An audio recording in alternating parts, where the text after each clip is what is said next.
with a spiritual mind treatment. Are we rolling? Good. So, get your seat. Take a breath. Let it out. And by all means, continue to breathe. And every time we breathe in, let that breath of life fill you. Every cell of your body is illumined with the presence of spirit. Every system, every organ, every bone and muscle, on every in-breath, you are bringing in life. And as you exhale, let go of whatever is no longer needed, whether it's carbon dioxide or toxins or just food residue, whatever it is, just let it go out with your breath. That which is no longer needed. Breathe in the breath of life. Exhale stress, worry, concern, any kind of thoughts of limitation or denial. Breathe in life that fills you and let go of that which you don't need. And in that breathing, we open to the awareness of the presence of spirit right where we are. That whatever God is all that there is, this infinite creative substance of all life, the love and the light and the life that spirit is. And we know that since that is the only reality, the only thing that is, then what we are is it. We are created out of it. We are made of it. We are spiritual beings because we are made out of spirit itself. The infinite experience and expression of life is manifest as each and every one of us right here and right now. And so I know that as we come together to this wonderful class, we get what we need to live our lives as the powerful, creative, spiritual beings that we are. We get what we need to think the thoughts that set law in motion and create the life that we want. We get it in our intellect, we get it in our emotions, and we embody it as a way of life. And how great is that? That we get to shift tonight. We get to grow tonight. We get to connect tonight. I'm so grateful that all of us, including me, have this center, that we have this teaching, that we get to be reminded of who we are and what life is supposed to be. And in that gratitude, I simply release this treatment into the mind of God, the body of God, the heart of God, because I know it's all God, as together we say, and so it is. Gee, it seems like it's been a while since I've been here with you. I want you to know that the Cub Scout to Boy Scout Arrow of Light ceremony was wonderful. My 11-year-old grandson went from being a Cub Scout to being a Boy Scout, and it was filled with ceremony and symbolism and encouragement and accolades. And it's called the Arrow of Light, and they actually make an arrow, the kids do, and then they mount it on this piece of wood, and their name is inscribed in it. And it's the Arrow of Light. I mean, how cool is that? They had candles, and at the end they walk across the bridge, and they leave their Cub Scout leader and all of their Cub Scout troop behind, and they walk across the wooden bridge, and they're greeted by their new Boy Scouts. Scoutmasters, and it was just really wonderful. There were 2 boys in the troop that did not choose to go on to Boy Scouts because it's a lot.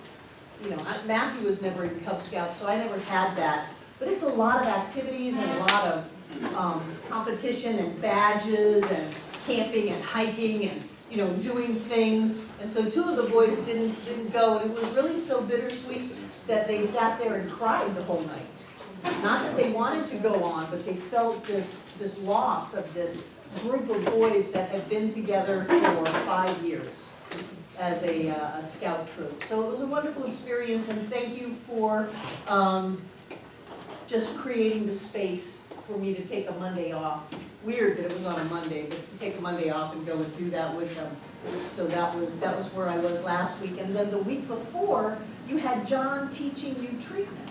Yeah. Yes, so I haven't been here for really almost 3 weeks. which is odd to me unless I'm out of the country. So I want to go back to the class on treatment. How was that for you? Wonderful. How many of you are doing spiritual mind treatments every day? Good, good. How many of you know how to do spiritual mind treatments for other people? Good.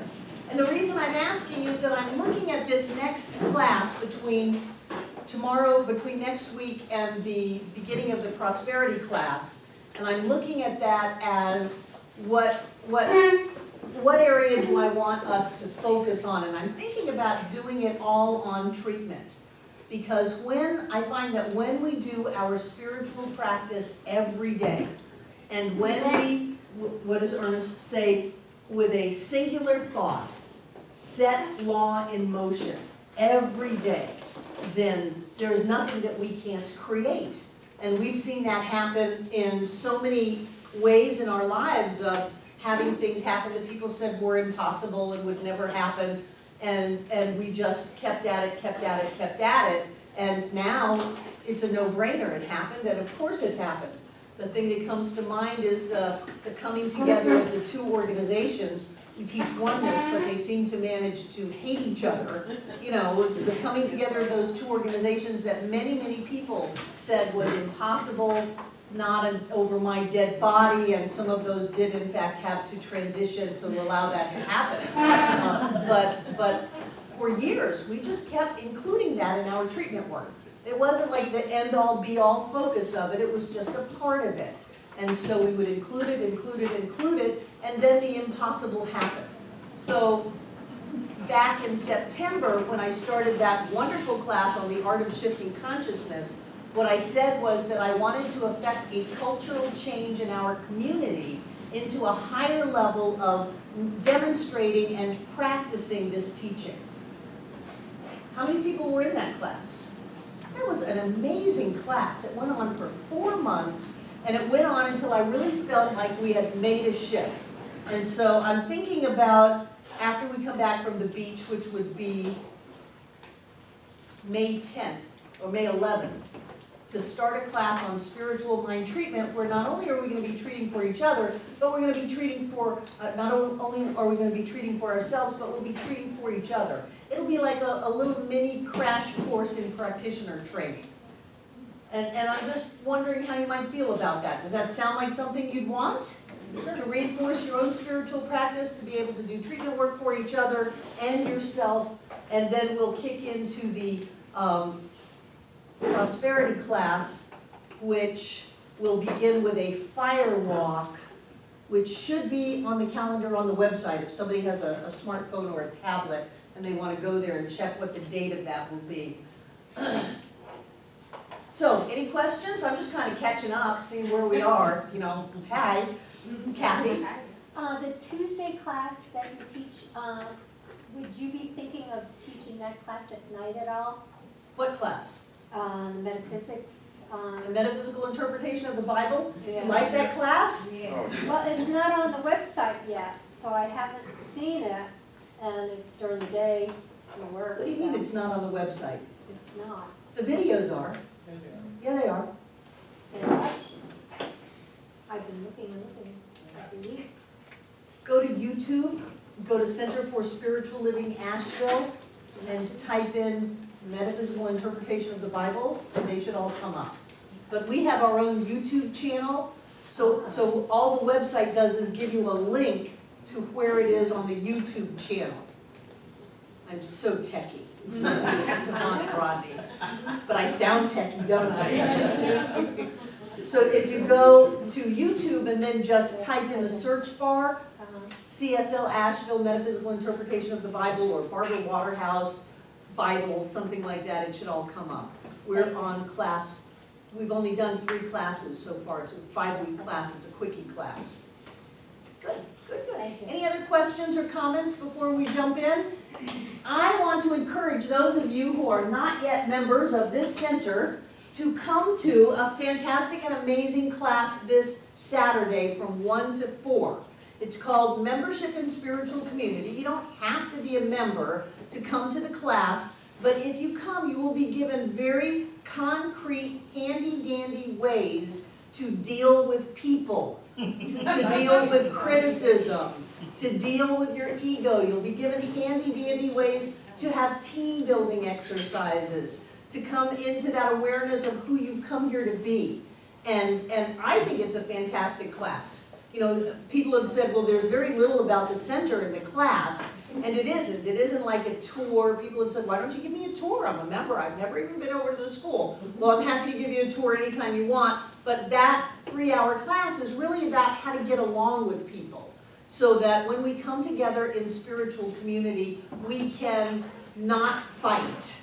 You know, it's easy to be spiritual up on a mountaintop by yourself, but when somebody blocks your car in, that's the real test of how are you doing. So coming here and being all happy and joy-filled and then going outside and fighting with someone in the parking lot is not where we want to go, and this actually gives us exercises in that. So is there anyone who is not a member who thinks they might want to come to the class who has not filled out one of these cards? I already filled out one of the cards that I was coming to Saturday. Good. Your name starts with a J? It does. Good. I don't think I've been able to get through on your phone, have I? Oh, you left a message whenever I was at work. Okay, it's your partner, your husband? Yeah. I couldn't get through on his phone. Bring him. Okay.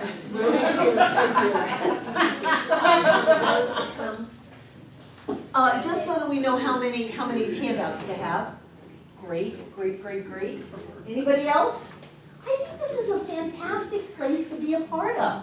You know, when you allow yourself to really say, this is my home, I'm a part of this, then there's a connection that is deeper and more thorough than you have just by coming on Sunday or coming to class and, you know, I'm just checking it out, seeing what I want, see if I like it, that kind of thing. And I think that it helps really change your life.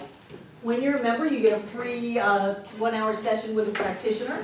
You get practitioner sessions on your birthday, and you have way more access to me if you're a member. If someone who's not a member calls, I may or may not talk to them or see them because I am committed to the members of this center. If you call, like today, someone called, and I'm in my jeans and my flip-flops, you know, I'm not really here on Mondays, and I said, just come over. Just get in your car right now and come over. And that way we can have that connection that sometimes you really need. But honestly, just to fess up, I'm going to give my time and attention to the members of the center way before I give them to people who are not yet members. So just letting you know and encouraging you. Anybody can come to that class Saturday. You can already have taken it and still come, but I just think it's fantastic. I think we should videotape it because it's an amazing class. Yeah, great. Larry. I think one of the greatest workshops we've had here is the one about it's not about me. Right. You've got to do that. That's the one on Saturday. The Okay. Tell Me More. Okay. The Tell Me More. Tell me more. Yeah, tell me more. Tell me more. Oh, listen. Yes. You know, if you ever want to get out of a fight with someone, like your partner or your spouse or something, I don't know if any of you ever have fights in your life. All you have to do is stop fighting and say, tell me more. Just what's going on? Help me understand what's happening. And all of a sudden, all of the upset dissipates because you've gone to meet someone instead of fighting against them. Wouldn't it be great if we could just sit down at the table with Iran and say, tell me more. Tell me more about this need you have of enriching nuclear-grade plutonium. Tell me more. Tell me what that's about. I want to understand it because I think you're trying to kill me. Chances are they're not trying to kill us. And if we will stop feeling like someone's trying to kill us, we'll stop trying to kill them. And oh my God, then we might really have peace on earth. So, tell me more, very powerful key. So, yes, Nancy. Did you happen to hear anything from Susan today?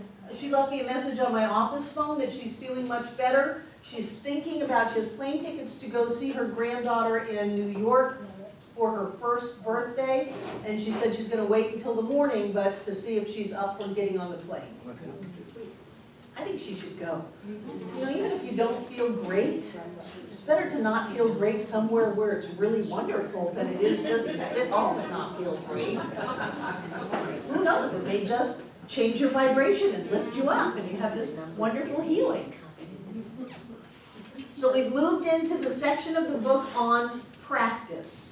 And that's why I had John give you the class on spiritual mind treatment. And he's the one who came home and said, it's not fair to them to try to do this in one night. It's a class. It's a long class that needs process and practice and much more in-depth experience and conversation about each one of the steps. It's like learning how to play the piano and you want to go right to Chopin before you learn how to hold your fingers and your hands and not the mistakes, because there are no mistakes and everyone is perfect and wonderful, but some of the practices that we begin with, we get stuck with, and if we don't fully engage in them and really explore them, then we may not have the full benefit of those practices. Like I think somebody could do step 1 and 2 of a treatment and that's all they ever need.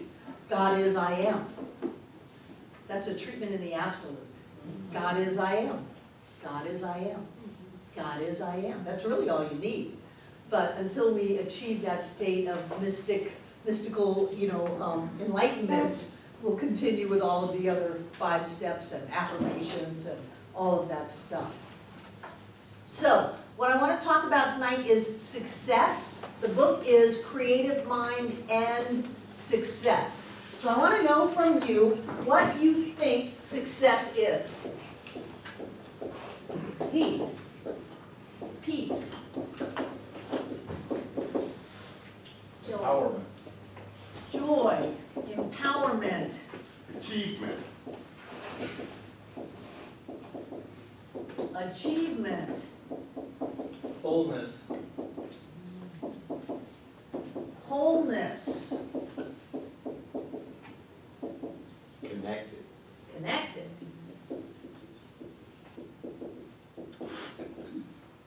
Aligned. Aligned. Love. Love. Okay, that's enough. What? Courage. Courage. Great. So, if the point of learning how to use these spiritual laws, learning science of mind, is to move into a sense of success in life. The book is Creative Mind and Success. So this book is kind of gearing you to be successful.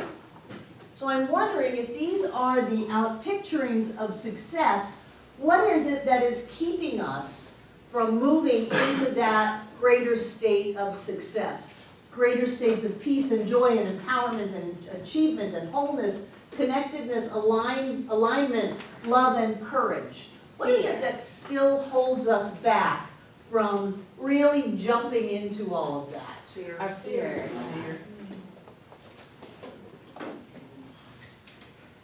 And now, Feeling less than. Yes. Negative thoughts.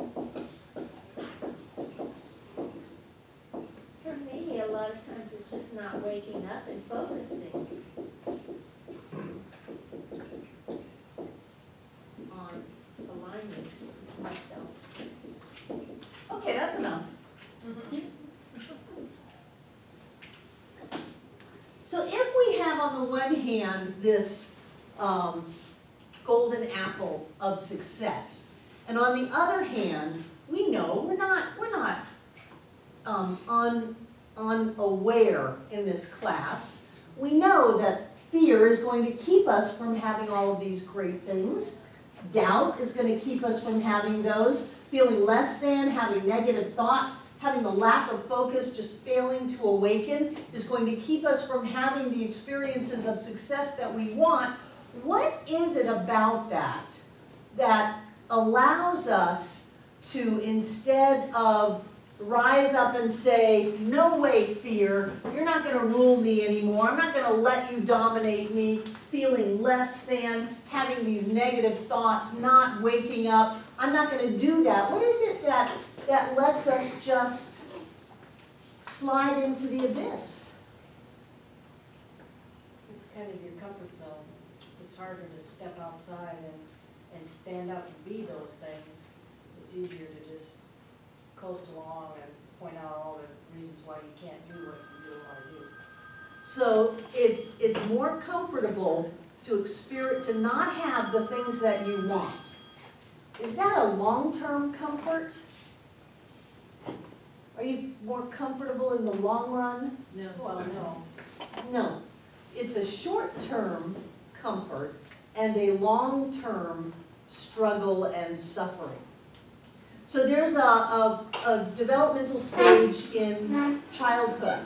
It's a part of growing up where a child learns that delayed gratification will give them more in the future than what they have now.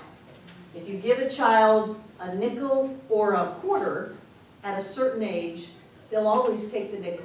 It's a nickel now or a quarter, let's say, in an hour. Do you want the nickel now or the quarter in the hour?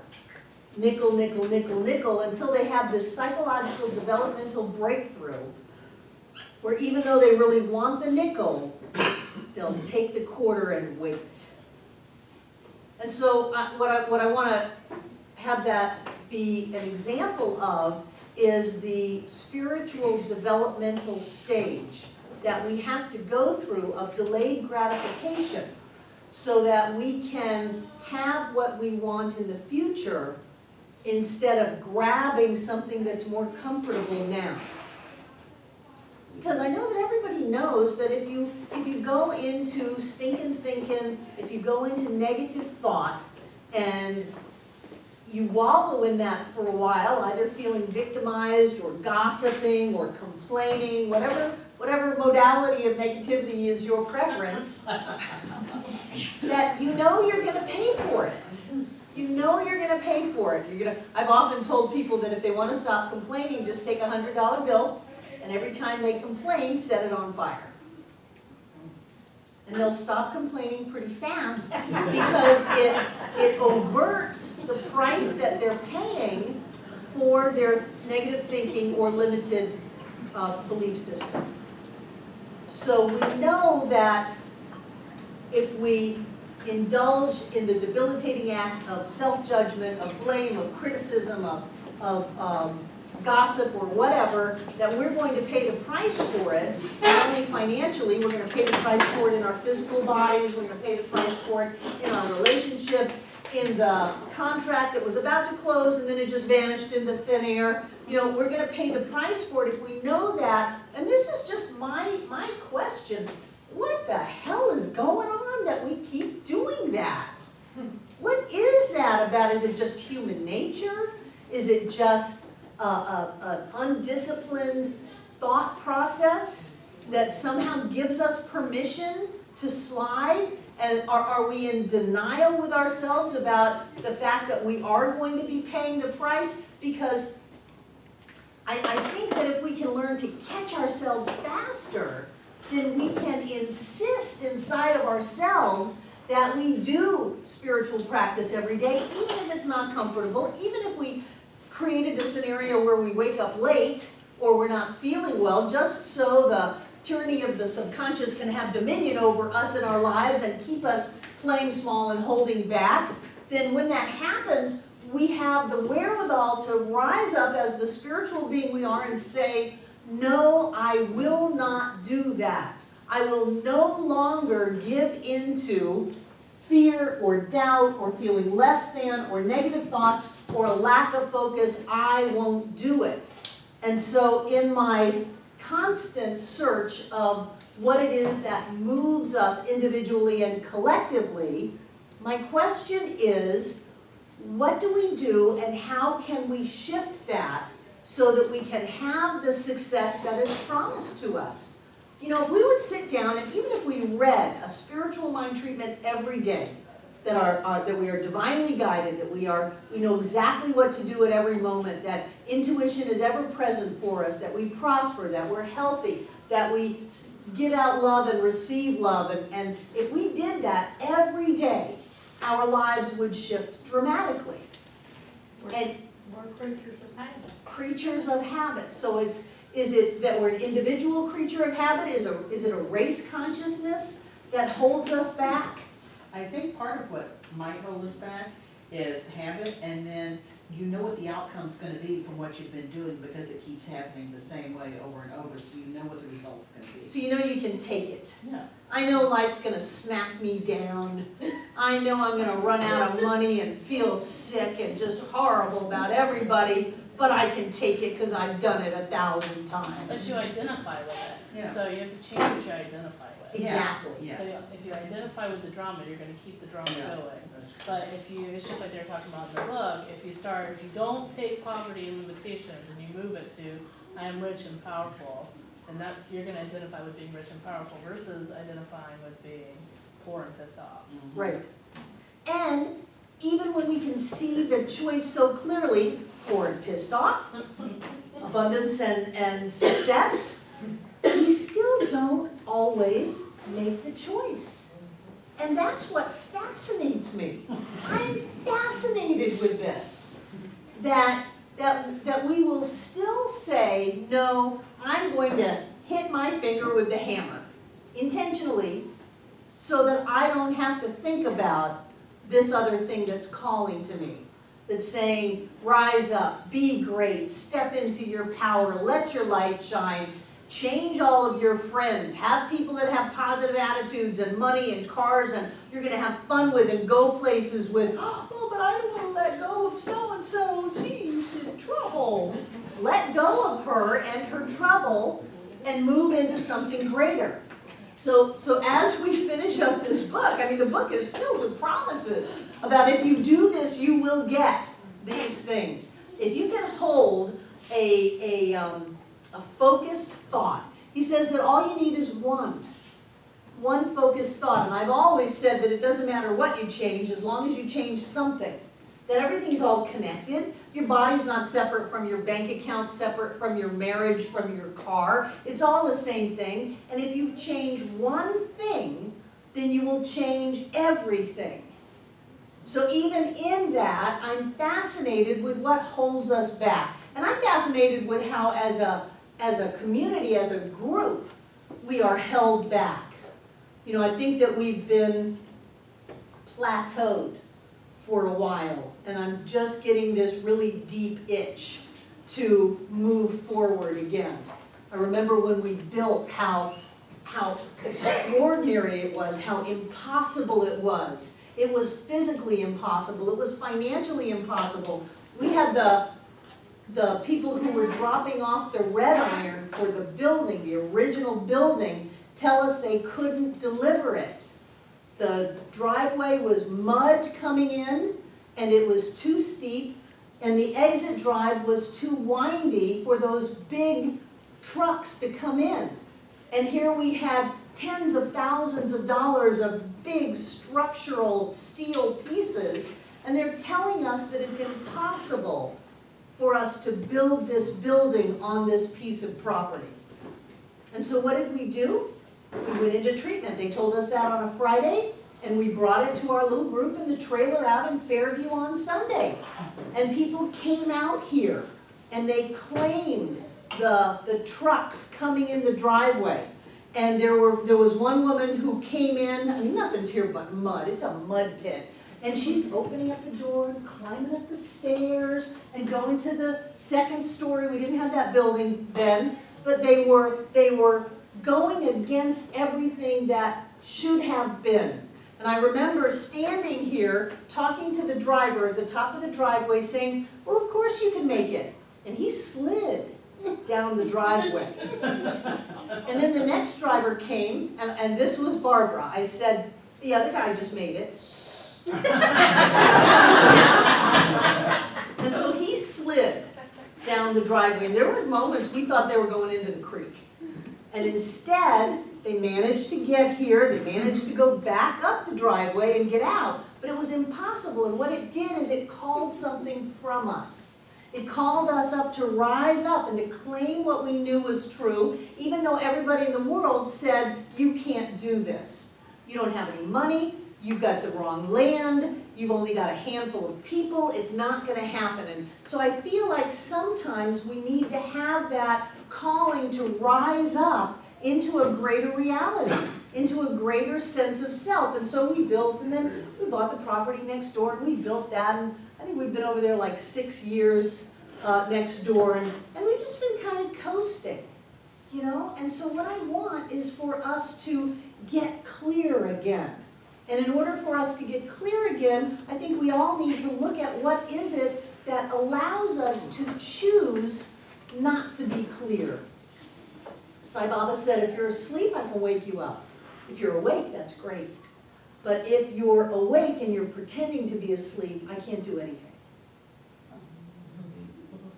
And isn't that where we go when somehow we say it's human nature, it's easier in the short term to cop out and hold back than it is to move forward and stretch? That's us. We're awake. We know. But we go, oh, I don't think so. Today it's right. That's someone awake pretending to be asleep, and you can't do anything with them. So the only person who can do that is the person inside of themselves. So in this idea of success tonight, I want to remind us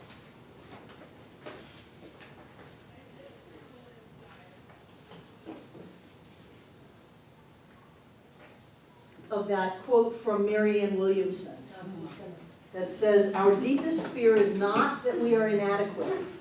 Our deepest fear is that we are powerful beyond measure. It is our light, not our darkness, that frightens us most. We ask ourselves, who am I to be brilliant, gorgeous, talented, and famous? Actually, who are you not to be? You are a child of God. Your playing small does not serve the world. There is nothing enlightened about shrinking so that people won't feel insecure around you. You were born to make manifest the glory of God that is within us. It's not just in some of us, it's in all of us. And when we let our own light shine, we unconsciously give other people permission to do the same. As we are liberated from our own fear, our presence automatically liberates others.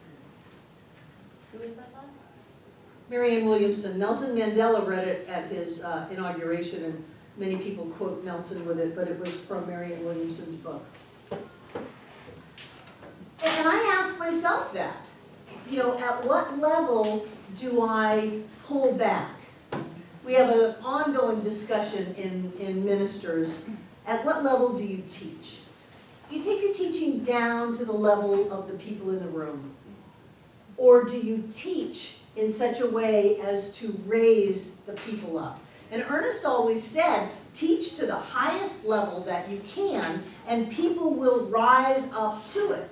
But there are many ministers who say, well, we've got to dumb down science of mind, and so we have these little books with a little catchphrase on what religious science teaches, what science of mind teaches. It's like the science of mind for dummies kind of thing.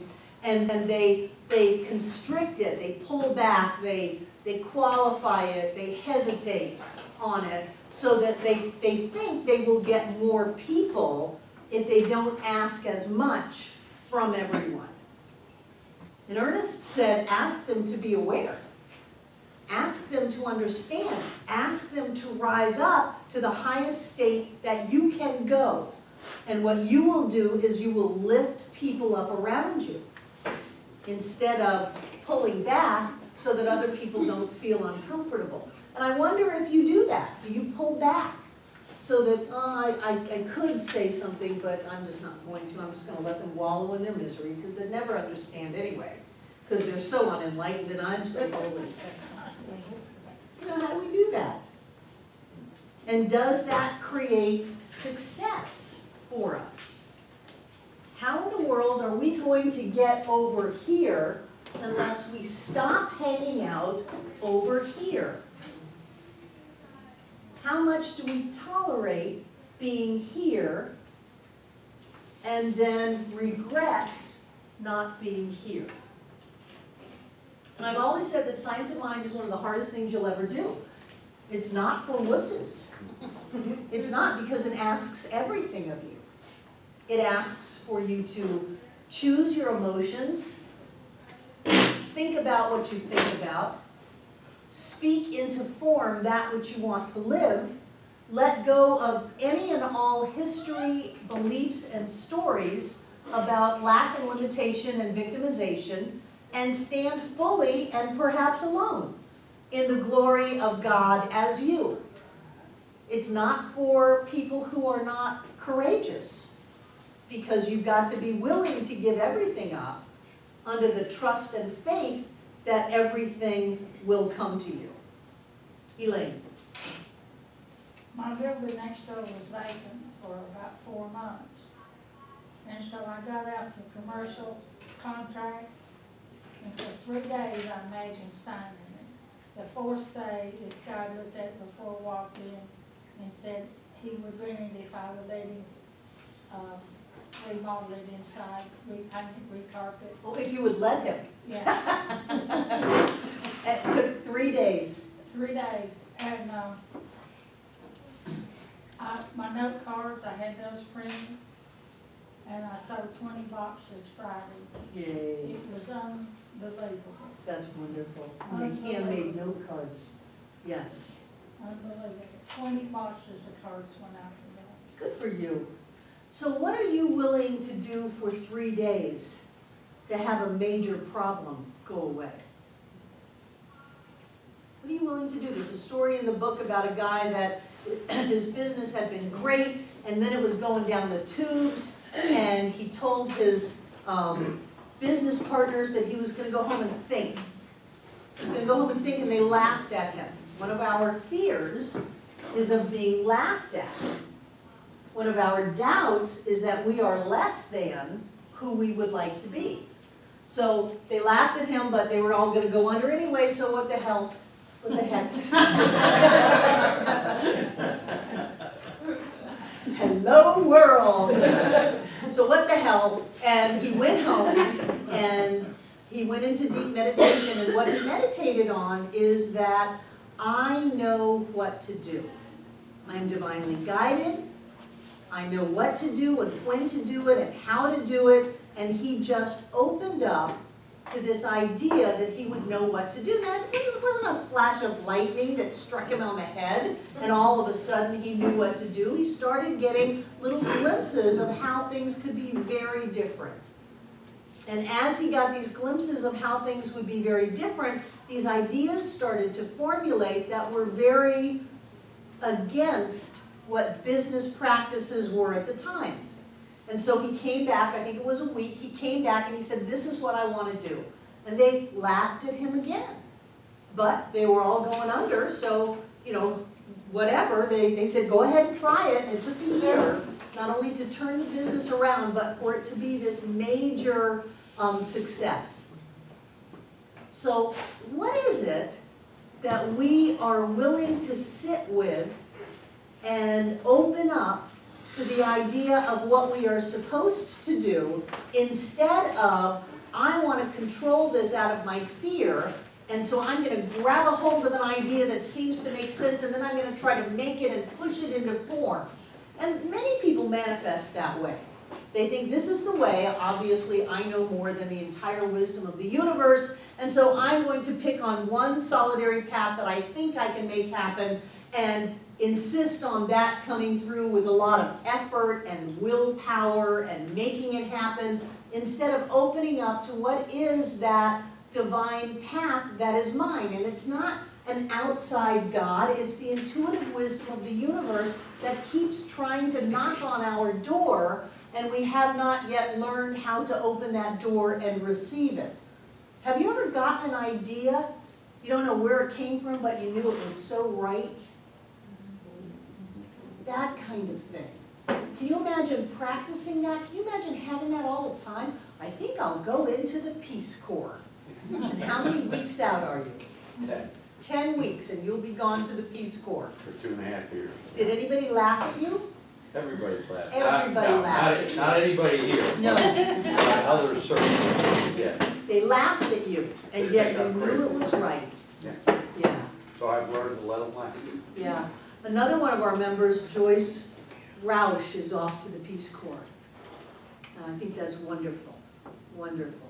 So what is it that keeps us shut down? I'm fascinated, and I'm really asking you, because I want you to look at yourself so that next time it happens, at least you won't be totally unconscious, and maybe you'll be able to say, wait a minute, I'm doing that thing. And then you're at a point of choice and a point of power. David. For me, I think the limitations come down to a lack of self-worth, self-love, and self-esteem. And I think, I've just read a book by John Bradshaw, who is the therapist who came up with the Healing Your Inner Child. And the book is Creating Love. And in that book, he talks about as young children, we're very often what he calls mystified, where we adopt a false sense of ourselves that we think is pleasing to authority figures, parents, teachers, whatever. And you go through your life with this false role that you're playing. And so for me, when I hear this discussion, I'm thinking how many of us are not really being authentic to who we are?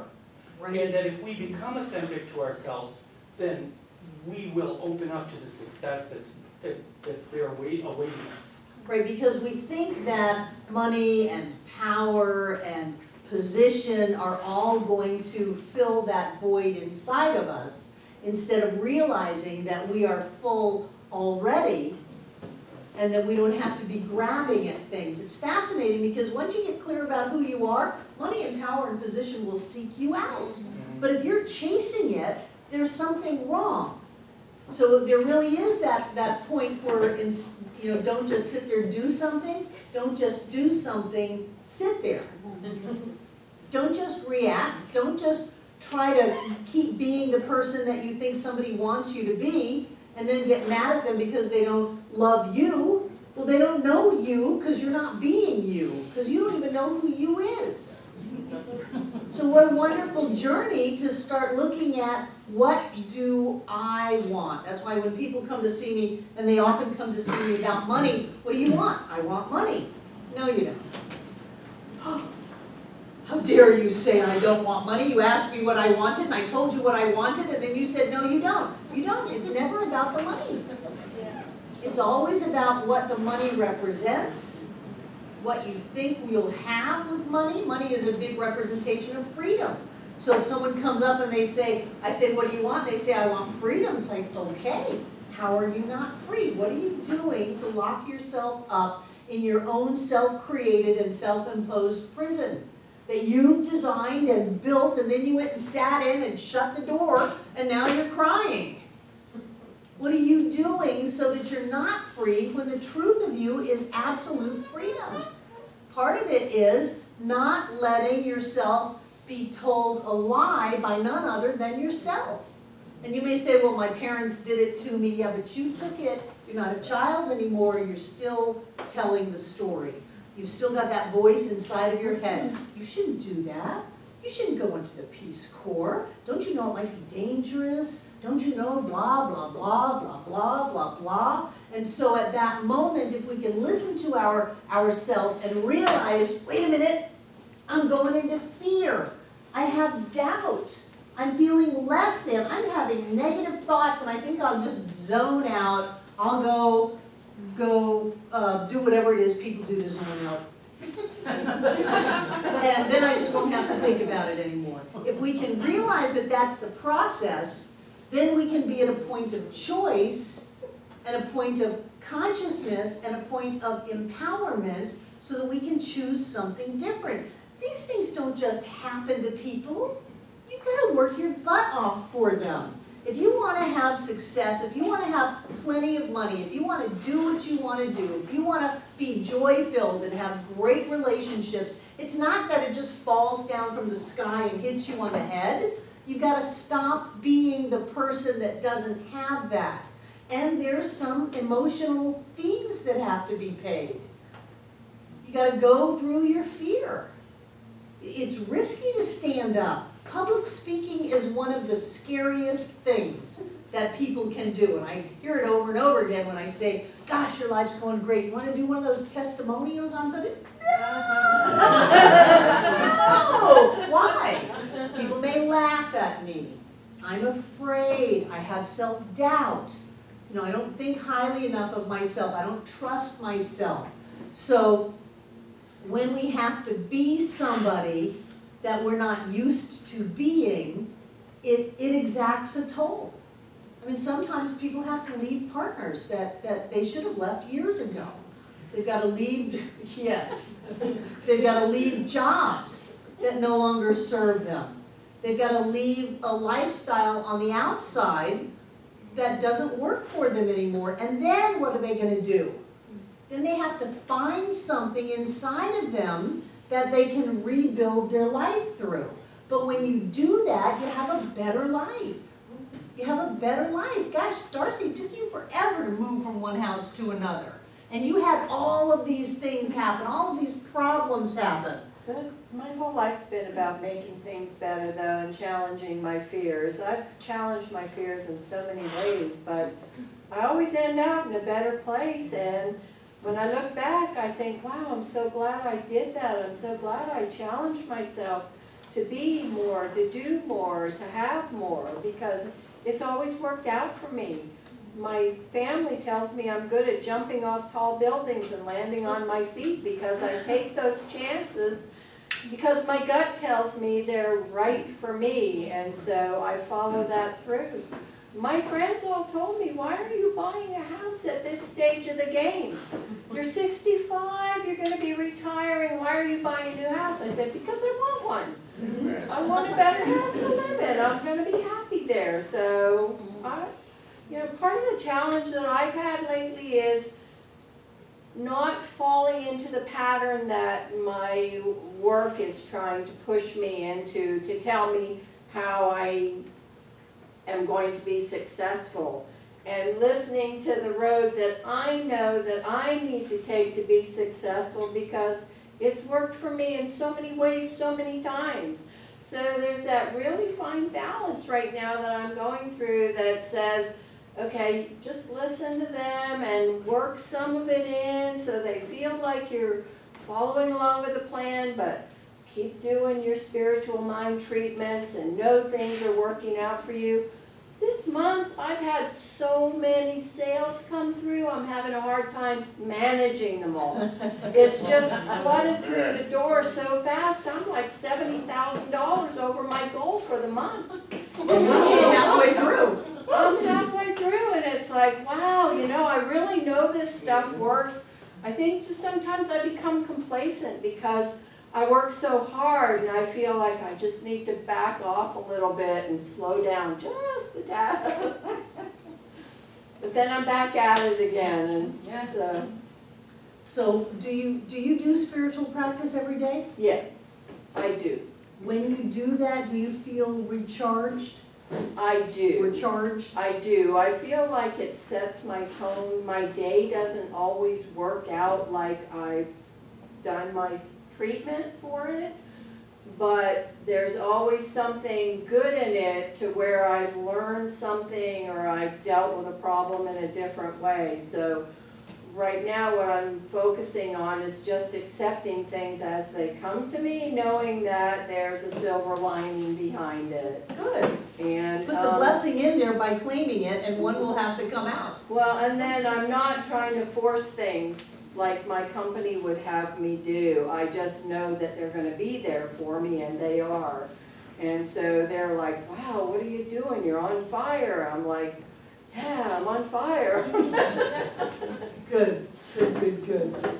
Anyway, you probably got more than you needed. Oh, that's good. Heather. I think from, just being kind of new to this whole thought process and stuff, it's the hardest thing I think I'm resistant to is owning 100% that my life situation is mine and I created it, versus always blaming, because I have a history of blaming either my family or my friends or my job for whatever situation I'm in, and I've put myself there. And so that's going to be the hardest for me in moving forward to getting to that success, is owning 100% of it and not just the parts I want. It's not that they're not playing, but they're playing their own game. Right. And you're orchestrating yours, and just Right. because they bring their drama and trauma over because you have an opening, doesn't mean you gotta keep them. Right. Who else had their hand up? Somebody over here? Great. Larry and then, Michael. Talking about affirmations. Every morning I open my eyes, I say, thank you, Father, Mother, God. And I have a affirmation, let go, let God, and everything that goes on in my life. And I don't think there's anybody here that's more blessed than I am. I live downtown, I got a beautiful apartment. Out of 123 people in that building, I am the only one besides the manager has my own personal parking place. I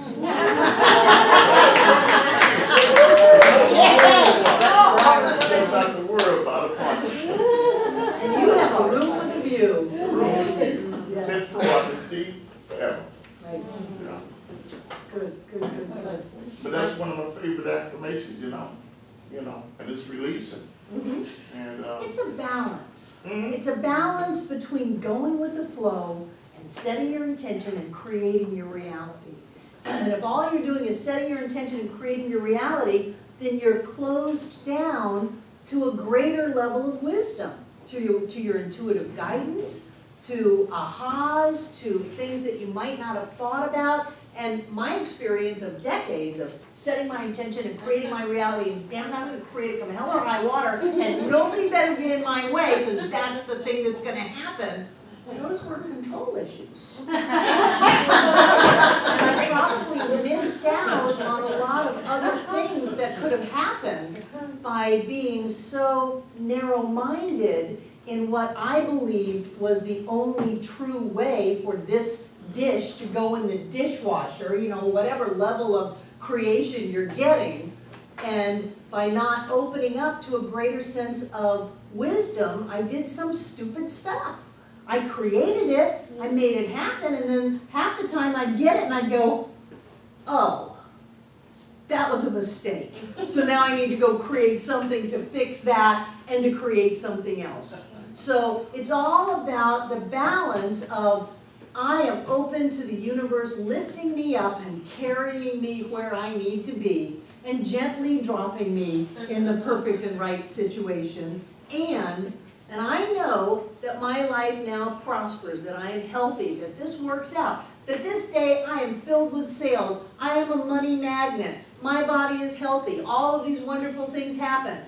It's a balance of doing those things so that we can have the best of it all. Michael. You talk about people doing the testimonials. I feel apprehensive talking in here because I know if the camera's on, it's going to go over the world. I can't see you. It doesn't know what Michael it is. Yeah,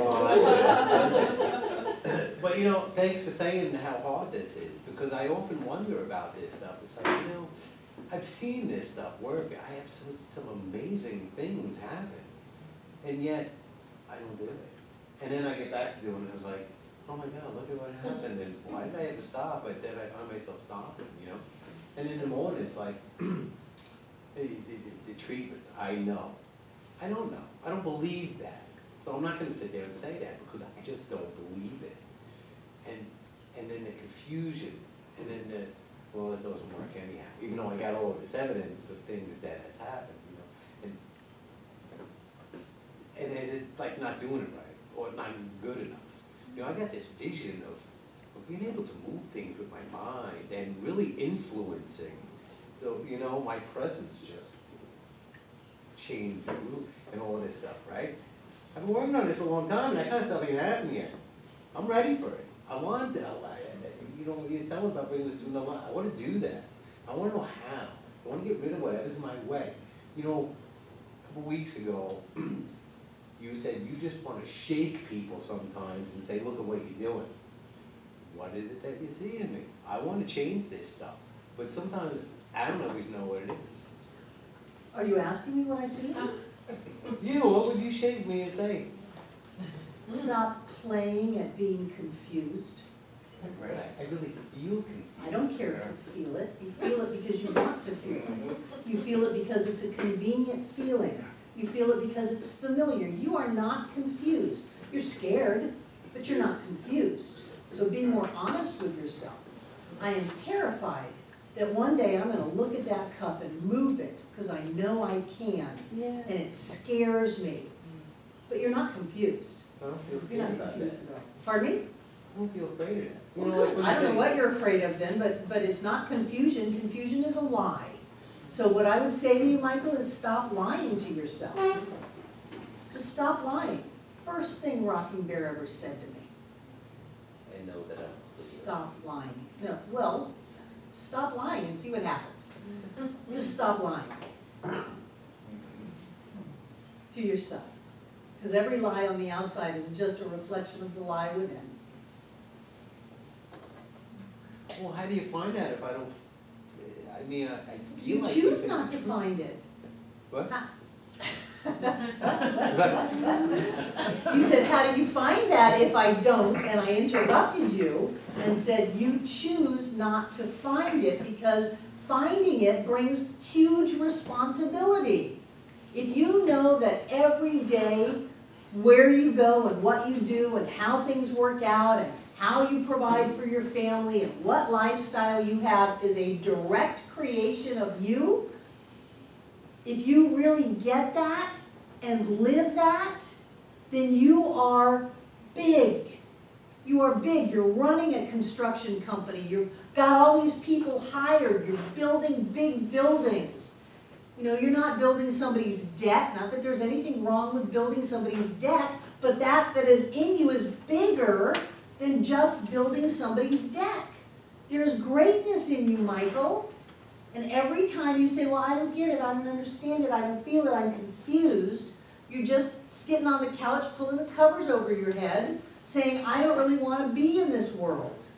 And I would say that there are wonderful things whispering to you and coaxing you to come out. But in order to do that, we all, you are not unique, this is everybody's story, we all have to be willing to stop playing small. You know, where's your contractor's license? I don't want that. What do you want? Oh, I don't wanna work. I mean, that's part of this whole thing. I mean, that's part of. What do you want to do, just sit all day? Well, no, I do things I wanna do. I mean, I Well, hope people then I have want what to work I at what I want to do. At what I wanna do, not because I have to do. I don't wanna You don't have to pay some now. You business can take or- the family to the homeless shelter.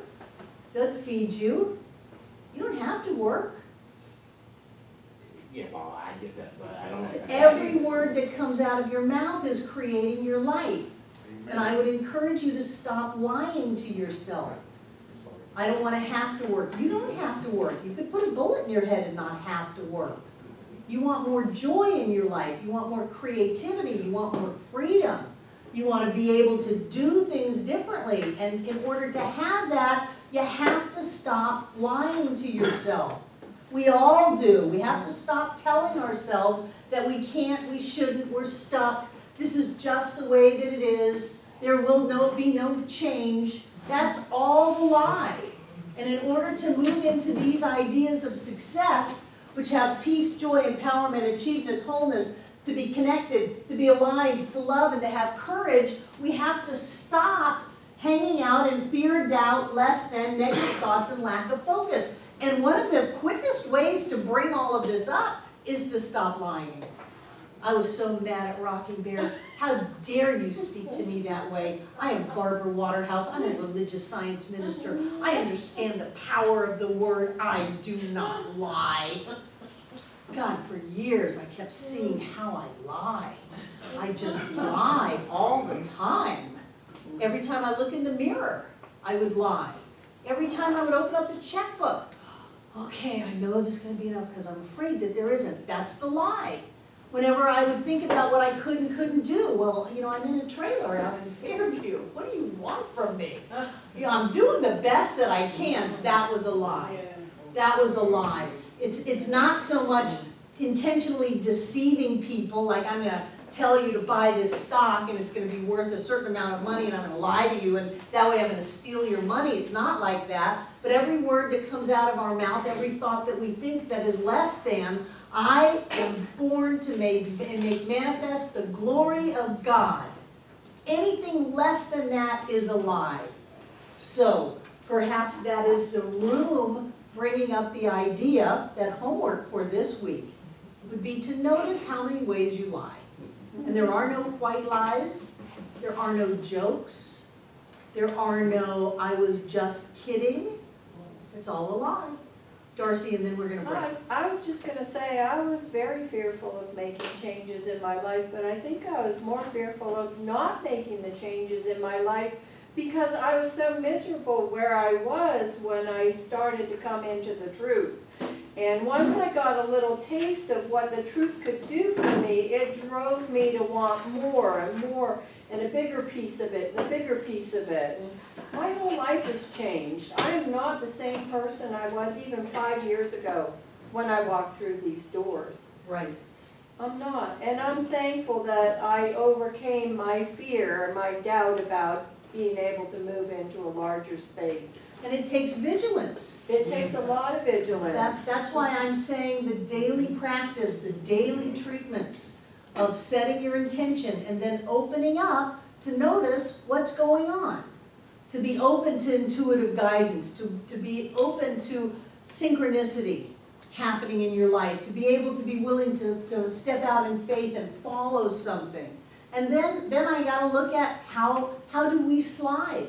I mean, that's what I'm looking at myself right now, is I've been a minister for 33 years. We had our 20-year anniversary, and I could just skate into retirement. And a part of me says, and death.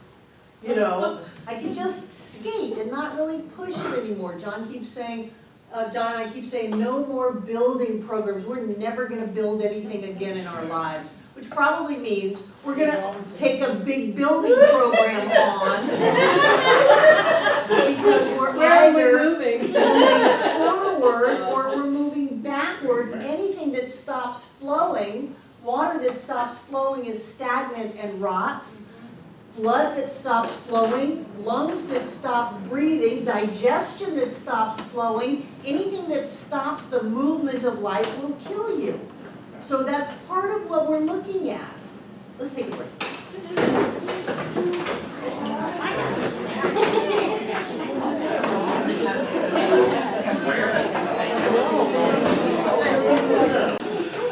Yes, Becca. I just want to send out a total love fest. Yay, Darcy! Yay, Well, my friend. Wonderful, wonderful. So the summer prosperity class, there's going to be a couple of weeks that we're not meeting. John and I are going to be at the beach for an extended beginning of the summer trip. And the summer prosperity class won't begin until Monday, July 20th, and it will begin with a fire walk. We used to end it with a fire walk. Does anybody remember that? We had all this great energy and then everybody left. And we thought, let's begin it with the fire walk and then take that energy and build on it and use it.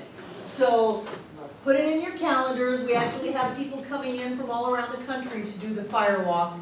And that's why we've set the date, because people have been asking when it is. So you can make sure you're here, bring your friends if you want. It's a really good thing to do. It's, you know, you get a lot with this center. Fire walks twice a year as a given is just one of those things. And if you want to go to a fire walk and you didn't have this center, you'd be going far and wide to go find it, and perhaps not with the high level of consciousness that you get here. You know, I just went to spend a week with Edwene, and one of the reasons that some people go is just to do the fire walk. So to go do the fire walk, it's a week-long event, and you go for the whole week, and then you finish it off with the fire walk, and then everybody takes their energy and goes home. So, just to let you know. So, we are looking tonight at how to be successful.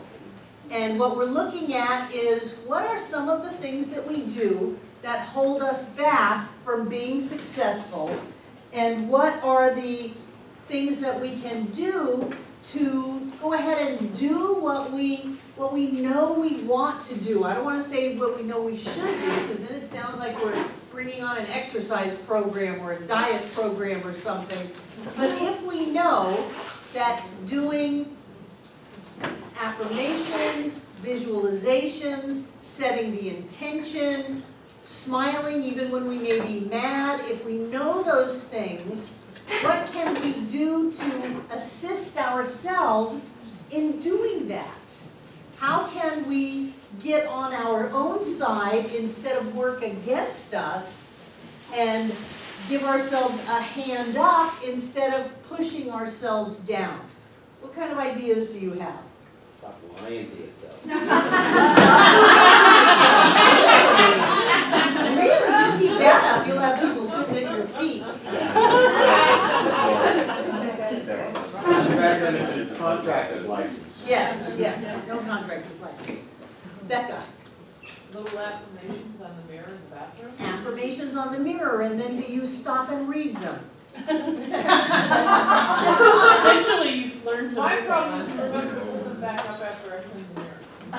I remember many, many years ago, I was 24, which is a long time ago. And I had just come into this teaching and I had heard about making affirmations and putting them up around the house. And I had these white index cards and I did affirmations and decorated them and put them up around the house. And I was living in a communal type environment. And it was probably 6 months before I noticed that someone had scribbled F you, and you don't believe this, and that's ridiculous. And they were just watching to see how long it would take me to read the affirmations that I had put up around the house. So it was a really good lesson to me that just because you put them up, if you never look at them, then they don't do any good. And so everybody laughed at me, ha ha ha. And what I learned from that was that if I want something to go into me, I have to do something about it. I can't just post it and think that that's going to be enough. That's why I said, and do you look at them? Everything that I say to any of you comes from my own personal experience. Kristen. So my affirmation for the last few weeks has been I say yes when I want to say yes, and I say no when I want to say no. Good. And so anytime any sort of decision is posed in front of me, I take a deep breath, and I say that, and I center, and I tap into what do I really want to do, and then I answer accordingly. It's been really powerful. Good. Have you lost some friends over it? Mm-hmm. Yes. Yes. Like quite a few. Well, but they were friends of the you that you weren't, that you aren't. They were the friends of the phony Kristen.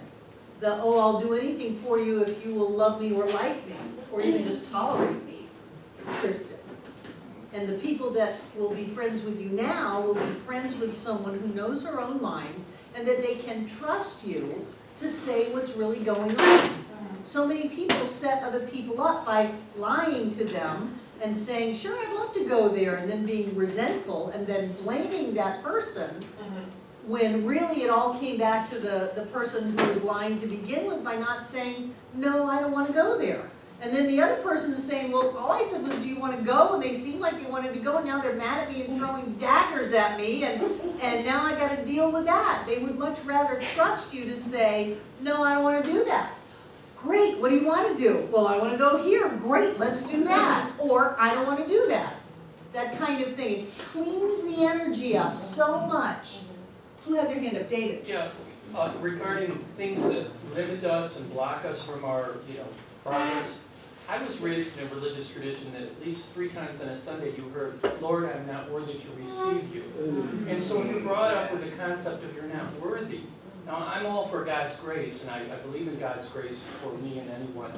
But why don't we tell people if God is within them, they have the ability to flourish or grow or heal themselves, I'm working on it. Yeah. Why I'm saying don't it we? blocks Don't us. drag me in there because I'm doing my best. Why don't they? Yeah. Because they want to stay small, because they're afraid, because they doubt, they feel less than, they're having negative thoughts, and they can go unconscious if they say, Lord, I'm not worthy. Right. Then you don't have to do anything if you're not worthy. Either the grace comes or it doesn't. You didn't have any control over it. you're not really creating your reality. This whole idea about creating your reality is a big deal. I mean, everything, the red light, and then we put a judgment on it that the red light is bad, and we beat ourselves up not realizing that we created that red light because there is a higher part of us that knows had we gone through, we would have been at the wrong place at the wrong time. And so we brought ourselves back into our true nature of health and wholeness and joy and safety by creating a red light. So we're creating, yes, every last aspect of it, but not with any judgment that there's anything wrong with that. It's like AAA. This friend of mine had to go, she came from Nebraska and I went with her. And they said her say, I am an alcoholic. That's reinforcing you that they That's are. AA. Yeah. AAA is the It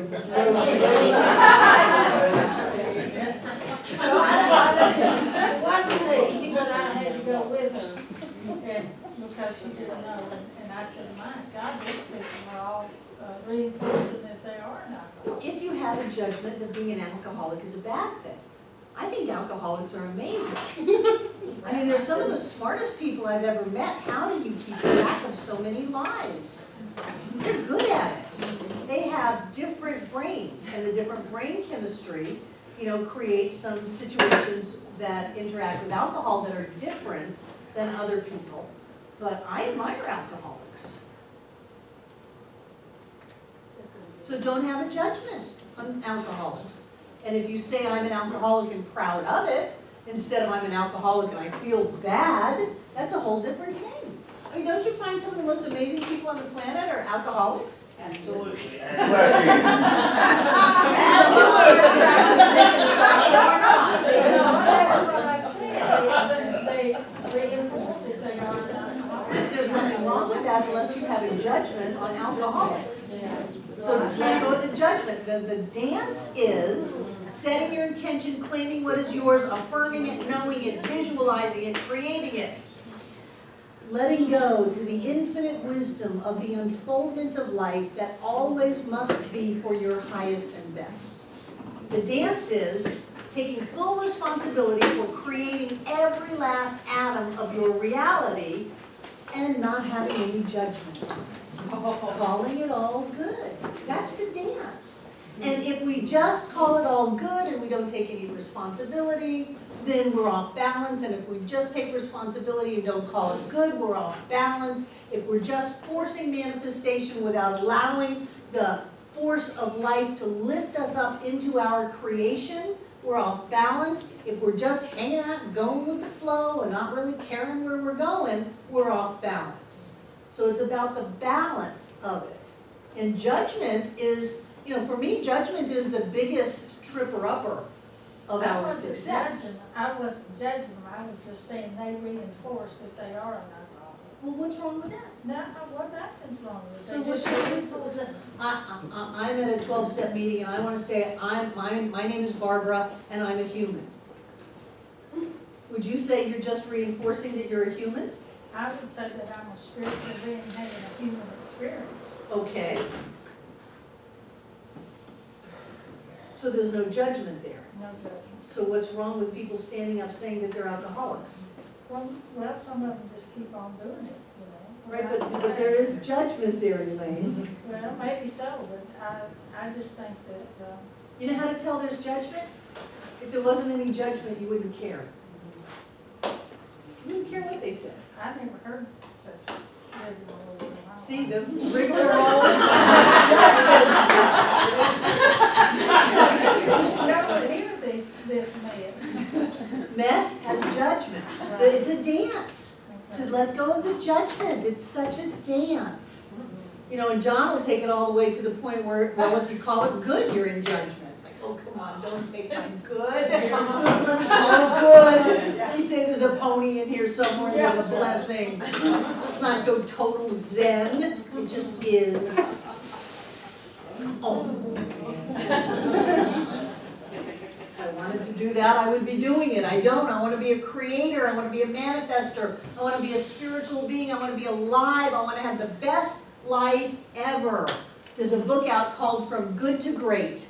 And it starts off by saying the biggest enemy of great is good.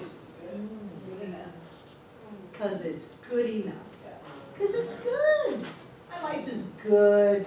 I have plenty of money. I have a wonderful relationship with my husband when he's home and when he's gone. I have a wonderful relationship. I have a great body. I have friends. I have family. My life is good. But if I want my life to be great, then I have to let go of good and stretch out. And it's really okay if you want to be good, but then don't complain about not being great.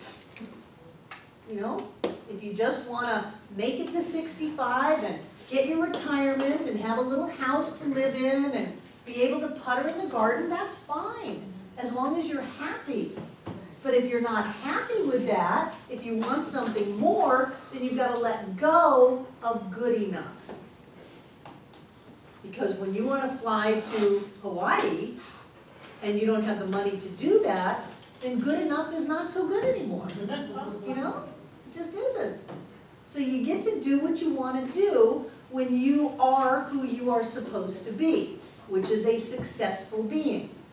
And I love the quote from Ernest that says, in the original 1926 textbook, Lesson 2, Introduction, first paragraph. The science of mind, mental science, or the science of mind and spirit, makes a tremendous claim when it states that it can free the individual from the bondage of sickness, poverty, and unhappiness. But it makes that claim without hesitation, without qualification. It does not back down from it, and it never will. Wow! It says each and every person can be free from sickness, poverty, and unhappiness. And it's not going to back down. It's not going to say, oh, well, you, but not you, because you know you had the bad childhood, and so we're going to make allowances for you to be small. It doesn't say that. It says any and everyone can. It doesn't hesitate. It doesn't say, well, it was 9/11. Let me think about this. Are all people God? It doesn't hesitate. It doesn't qualify it. It doesn't back down from it. It says each and every person can be free. If you're free from the bondage of sickness, that means you're healthy. And not just healthy one day a month. No, you wake up young and flexible and filled with energy and enthusiasm, and you've got that life going on. If you're free from the bondage of poverty, then you've got more than enough money, because if you need $1 million and you only have 900,000, the 99999s, whatever that is, you're poor because you're $1 short. If you only need $3 and you've got 5, you're rich. So you're free from the bondage of sickness, poverty, and unhappiness, which means you're happy, which means you're joy-filled. So every person on the planet can be rich, can be healthy, and can be joyous. And it doesn't say most people, only people in, you know, first world countries, or maybe first and second world countries, but not the third world countries. They're not going to have it. They're just going to starve and be miserable and struggle and suffer. It doesn't say that. It says every last person. So there's a giant promise here. And what I want us to look at is, how do we jump into that? How do we take our divine birthright, our divine inheritance? You know, I get to do a little dance with that in the Bible class on Tuesday morning. If we are sons and daughters of the Most High, then we have inherited the kingdom. It is our divine birthright. We have a rich Father, and we have inherited that just by being alive. So how do we grab our inheritance? How do we take that which is ours? And how do we screw it up by tripping ourselves up, by closing our eyes and pretending we're not here? There's a level of child, I don't know where the development is, it's pretty young, where they go, you can't see me. And sometimes we do that to life. We say, you can't see me because I'm going to shut my eyes, I'm going to dig a hole and put my head in the sand and say, oh Lord, turn me into a turnip. I just don't want to deal with it.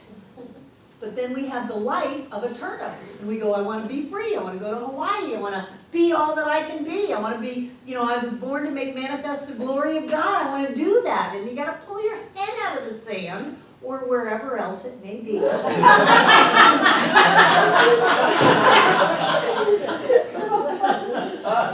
And do something differently.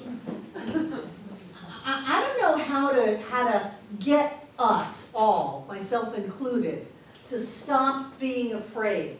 But I do know how to take action even when I'm afraid. So to say, well, I'll step out in faith as soon as my fear is gone, never happens.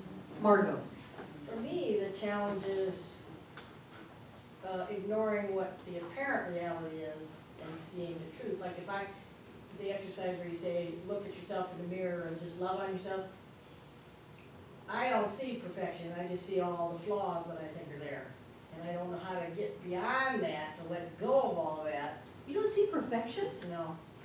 What would perfection, what perfection do you see in Margot? She's got a beautiful smile. She's a beautiful smile. Beautiful You hair. forgive her? Light in your eyes, pretty hair, big smile. Let me see, you've got your arms and legs, your fingers and your toes. You're upright, you're mobile, you're self-sufficient.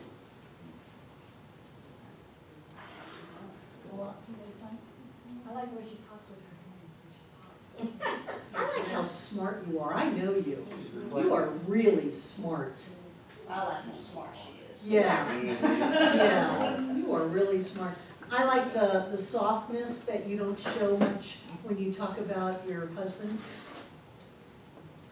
Scott? Skip, yeah. Yeah. So write those down, and when you look in the mirror in the morning or tonight when you go home, repeat those until you teach yourself how to see it. You have to train yourself, just like David was saying, you have to go back into that inner child and change what they were told. Bradshaw calls it rescuing the inner child. Change the story. Give yourself a pony. Have it be different. Train yourself to think the thoughts that lift you up instead of put you down. And train yourself to notice when you are putting yourself down. That's the worst of it. That's being awake pretending you're asleep. I understand all of these spiritual principles, but I'm just going to go unconscious. I'm going to pretend like I'm not going to pay the price for negative self-talk. You've got to force yourself until it's a habit.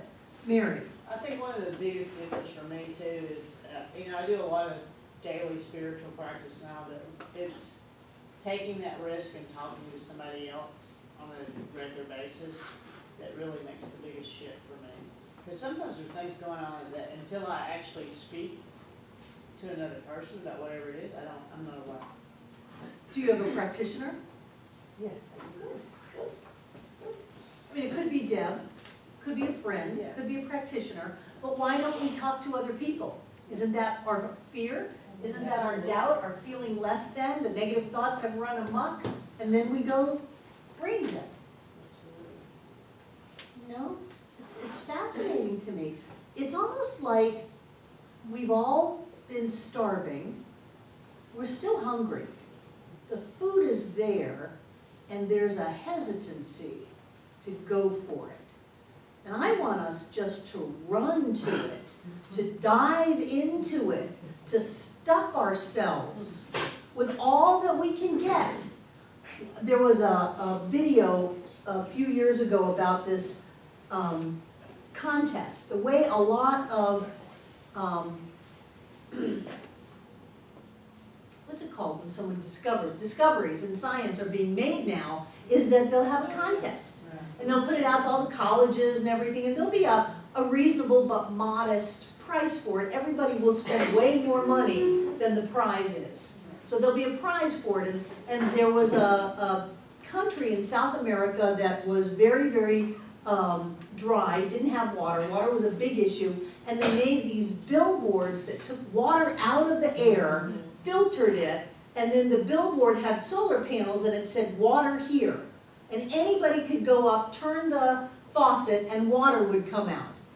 And here's this mother and child going and getting water, and the first thing the kid did, rather than drink it, was turned it upside down on his head and laugh. Well, shouldn't you measure that out?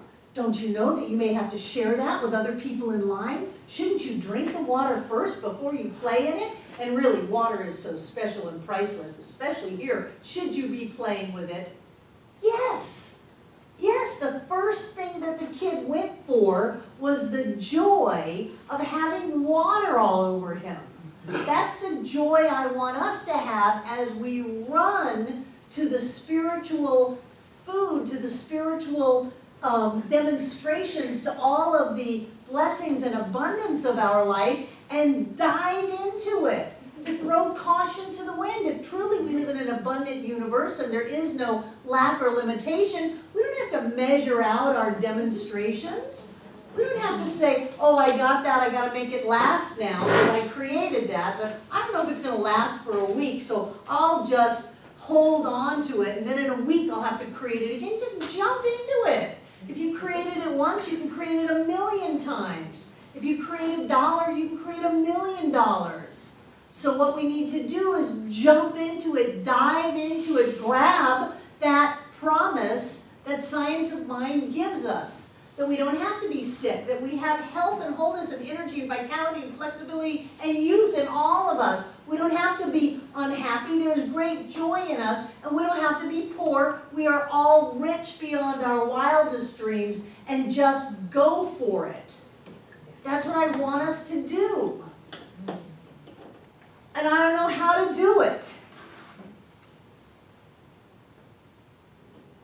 That's when I want to shake everybody and say, don't just sit there. Don't you understand what life is, what's waiting for you, what's calling to you? Don't you get it?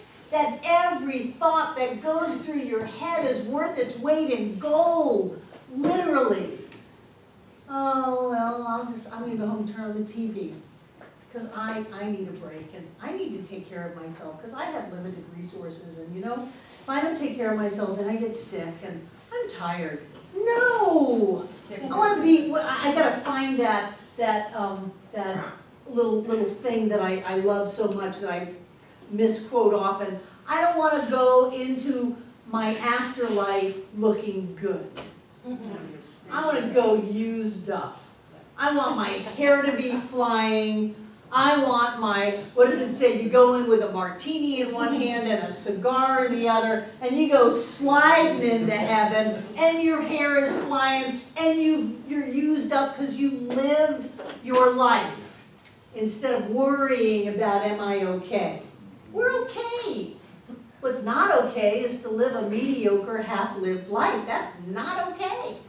That is absolutely not okay. And the way that we do that is by giving into our fear. And I don't know what to do when fear comes up other than just go forward. And if your knees are knocking, let them knock. You know, if you've got adrenaline just coursing through your body, so what? If you think the earth's going to swallow you up, test it out. Dare the earth to swallow you up. Go forward anyway. And if you doubt yourself, ask your friends.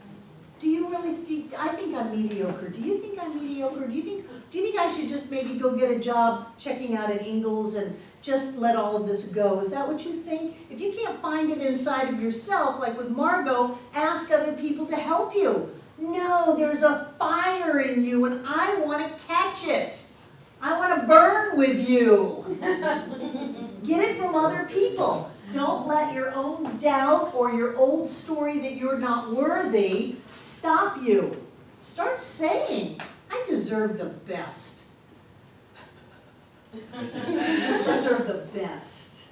Hey David, how you doing? I deserve the best. Hello. Me too. How you doing? I deserve the best. Mike, I deserve the best. Wow. And then what you do is you change that internal mindset and you stop going unconscious and you wake up and you go, you don't deserve the best. Why not? Because Mom said you didn't deserve anything. You were terrible. I'm not going to do that anymore. I deserve the best. Why wouldn't I deserve the best? Do you think that person deserves the best? Oh yeah, they deserve the best. Well, I deserve the best too. And then you're awake, at least you're thinking about it. On my tombstone, if I ever have one, please put, think about it. That's all you have to do is think about it, because you're not stupid. We're not stupid. If we could think about it, we would make choices that support us and lift us up instead of put us down. So it was Kristen and who? Had their hand up. Darcy. I'm just gonna, oh, I'm sorry, Kristen. No, go ahead, You Darcy. you go. So what I've found is that if I have fears coming up, they really like to feed on me not wanting to share them, on like the shame of having them. And if I just tell someone like I have a lot of fear about whatever, then it dissipates like all the time. Right, because your shame comes from doubt and lack of self-worth. Right. And like you're the only person on the planet that has fear. Right? Yeah. So if you just speak it to someone, Mhm. it's generally gone. Good, good. That's, Darcy. that's pretty much what I was gonna say, that I found out about fear. When you deal with fear, it manages to vanish. It's like all those thoughts that you had that might happen through your fear never materialize when you stand up to it, because you're taking an action against it in a different direction, and it seems to dissipate. And if it doesn't dissipate, so what? Just keep at it. So what? Even if you're dead, so what? Abraham says if we knew what being dead was, we'd all go jump off the cliff. There's a saying about when fear knocks on the door, faith opens and behold, there's no one there. Good, and even if you do fall on your face, have you fallen on your face in business? Not too much. But you I- have. But I was raised in Italy, so I always. Okay. Michael Jordan, remember him? I've missed more than 9,000 shots in my career. I've lost almost 300 games. 26 times I've been trusted to take the game-winning shot and missed. I failed over and over and over again in my life, and that is why I succeed. That's why I succeed. I can't take the game-winning shot, I might miss. So what? So what? I can't start that business. I may go bankrupt. So what? People come to see me. They come to see me usually with their big, deep, dark secrets. Oh, I think I'm gonna file for bankruptcy. Great! You know what bankruptcy is? It is legal forgiveness. That is the technical legal term for bankruptcy. So they come with all of this shame and guilt and fear that I won't love them anymore. I'm gonna have to file for bankruptcy. Great! Then you can start fresh. Well, so-and-so left me. Great! They only did for you what you didn't have the courage to do for yourself. I got fired. Great! That wasn't your job. I got robbed. Great! That which is yours cannot be taken from you. That which is not yours, you cannot keep. So what's the big fear? I'll look like a fool. Hey, we all look like a fool anyway. You ought to hear the things the neighbors say about us, especially through a firewalk. What are your fears? Kathy? One of my fears, I think what I kind of don't jump into things. I feel like this is all new to me and I love it and I'm working on it really hard, but I want to have a good foundation. And I think I want to know so much that I don't jump in. You know what I'm saying? You're trying to be safe. Yeah. The choice, safety or freedom. Now you can be relatively safe before you jump in, but if you wait too long until you're sure, I am sure Then why that aren't you it's the right jumping? thing. It's, You want some guarantees? You want some contracts signed? Dear Yeah. Kathy, this is God, everything's gonna be all right, I'll sign it, go ahead and jump. Now, it may not be the way you thought it was gonna be, yeah. it may not look that way. How many people are shocked when they get married at 19 and 20 or 30 years later, they're getting a divorce? Well, you promised till death do us part. Not me, I don't make those promises. But they're so shocked. And yet, if we thought about it, we would realize that people change, things change. Things are gonna come in our life, things are gonna go out of our life, and the life is a flow. Remember, you gotta breathe out and breathe in, or else you'll be dead. So what kind of guarantees are you looking for? That you won't get hurt? You're gonna get hurt. That you won't fall down? You'll fall down.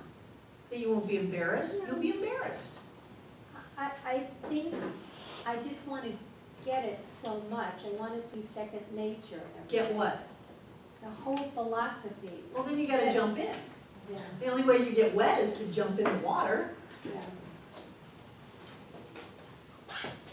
I think you're doing great. You're a miracle maker. Isn't it funny how we have self-doubt? I can make a miracle, but then I'll doubt that I'm even okay. Isn't that amazing? And welcome to the human race. Does not everybody in this room do that? Absolutely.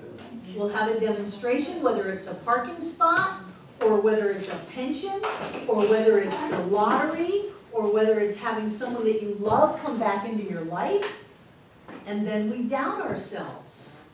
We say, well, that was just a coincidence, that would have happened anyway. No, it wouldn't have. It would not have. We are all miracle makers. And we've got to stop doubting ourselves and just jump in. We're not gonna drown.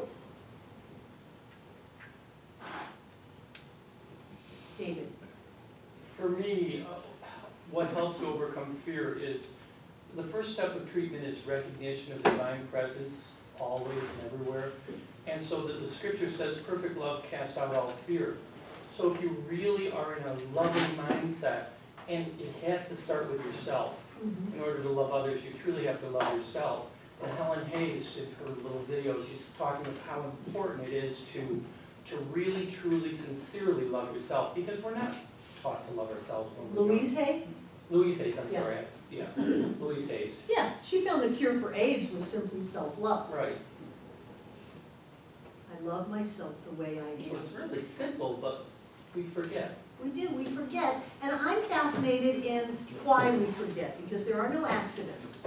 We intentionally forget. And I'm just fascinated with the human experience of what's up with that? What's up with that? It can be so clear one day and so obtuse the next day. What is up with that? Elizabeth. I was going to say, and I'm speaking for myself, of course, but when I'm the observer, I can catch it. When those na doubts come in, I catch it and I know, I love it because it is me, it is me. But I talk to it and look over my shoulder and just say, thank you. I know that you're trying to protect me, but I really don't need that. Right. So And what then- helps Then you? I'm the observer, Right. and then I can focus back on into that higher alignment. It's when I don't be the observer, when I'm not the observer, Right, you're reactive. then I tend to fall into that, which is maybe what you're talking about. So just talk to, because you know, I always hate it when I hear people talk about how, oh, the ego. Well, guess what? That's us. Mm-hmm. So to me, by just being the observer, talking myself through it, really, that's when I'm at my, that's when I feel the best. So what helps you stay in that observer mode? Awareness. just What being, helps you develop your awareness? just catching that, when that monkey mind, My experience is that daily spiritual practice helps you develop the state of the observer. I know what you're getting at now too. And I do a blessing. Do you? A little short blessing when those things come up, or when anything comes up, then I say a little blessing in it. Good, put a blessing in it, one will come out. So it's just it's almost like, it's just a process.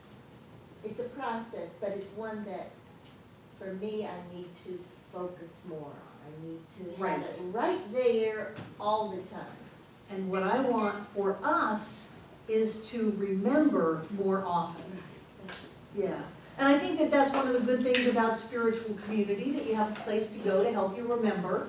If we could all do it sitting on top of a mountaintop by ourselves, then that would be great, but I don't find that to happen. So we can come together, we can come to classes, we have friends that will help us remember, but I think the daily spiritual practice is really critical because it disengages us from the tempting reality of form. It lets us get a sense of ourselves that is not connected to the physical world. You know, we go somewhere, we're not in our body, we're not in the living room anymore, we're not thinking about the grocery list, we're somewhere else, and where is that?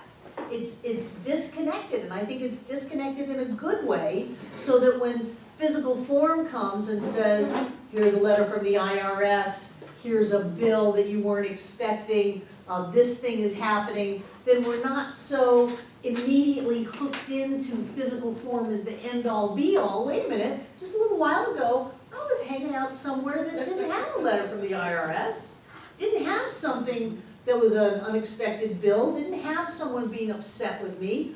What is that? And just the acknowledgement that there is a different place than that helps you not just get hooked and sucked into the drama of it all. And if you do get hooked and sucked into the drama of it all, then get yourself out. You know, before you go to sleep at night, check yourself. Do I have any hooks in me? Did anybody put a hook in me? And if so, take it out. Maybe you need to do some blessing. Maybe you need to do some forgiveness. Maybe you need to take a little responsibility, the part you played in that. But disengage. Take the hook out.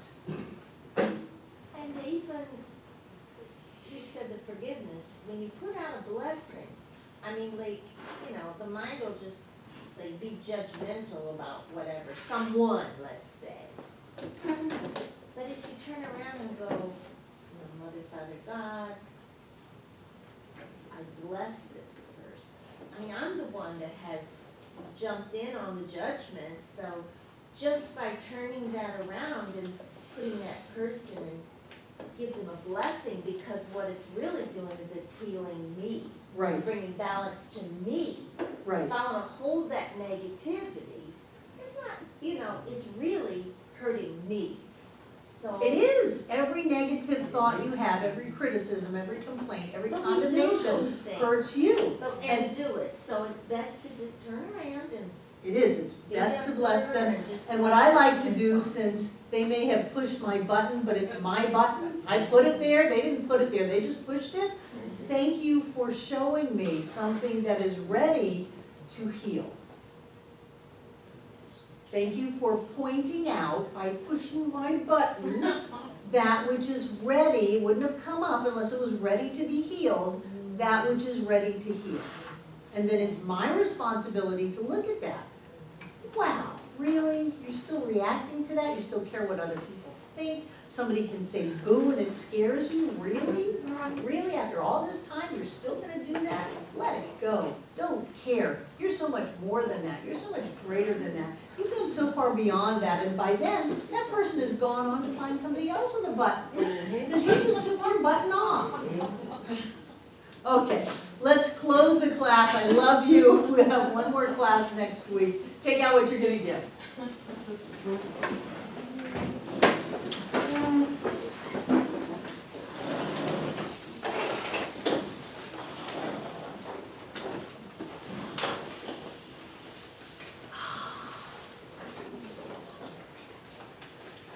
And what I know is that each and every one of us have come to make manifest the glory of God as us. We are amazing, bright, shining beings, spiritual beings alive and well on planet Earth. That is the only choice we have. And so we remove any and all bushel baskets and we just go ahead and shine. We just go ahead and we are who we've come here to be, who we are meant to be. We let go of any and all preconceived ideas of shoulds, and we just go ahead and be us. And I know that that fullness of being goes with our financial gift this night. That financial gift goes to the bank, pays the bills, and goes to all kinds of other places, other businesses, other people. And that willingness to be a bright light goes with that gift to touch the lives of countless people. They don't know why. They got money from their ATM and all of a sudden they're shining bright. All because we give out of our fullness. I know that as we give, we receive. And so right here and right now, we are setting spiritual law in motion. The only thing that it can do is take what we give it, multiply it, and give it back. And so we accept that blessing that is our divine birthright. We know that God has ways of giving us money we've never even dreamed of yet. We know that each of us deserves to be rich and blessed in this life. And we keep our eyes open, we keep our minds clear, and we accept all of the gifts from life. I know that each and every one of us comes together this night to make this center for spiritual living all that it was ever meant to be. It is a place of peace, a beacon of light, a tower of strength, and a fountain of wisdom that touches the lives of all who call it home. And so it is.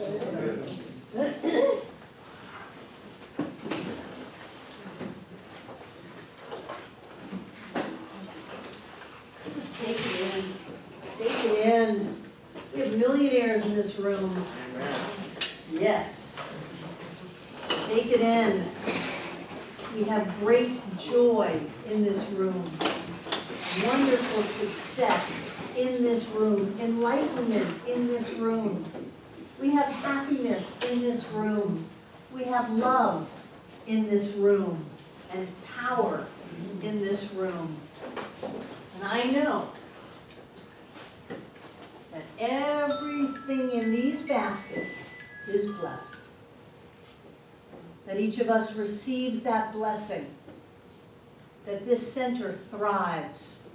That the hearts and lives of millions are touched because we decided to show up, to wake up, to open up, and to give. I know that the energy that comes through with our gift touches the hearts and lives of everyone here tonight and circles this globe to awaken all of humanity and all beings on this planet. And then it shoots out into the universe to carry that awareness of who we are, our fullness, our light, our love, our passion, our power, our joy, all the way out infinitely to awaken, to touch, and to heal. I know that that's our job, and we do it well, and so it is. So it is. Love you. Have a wonderful week.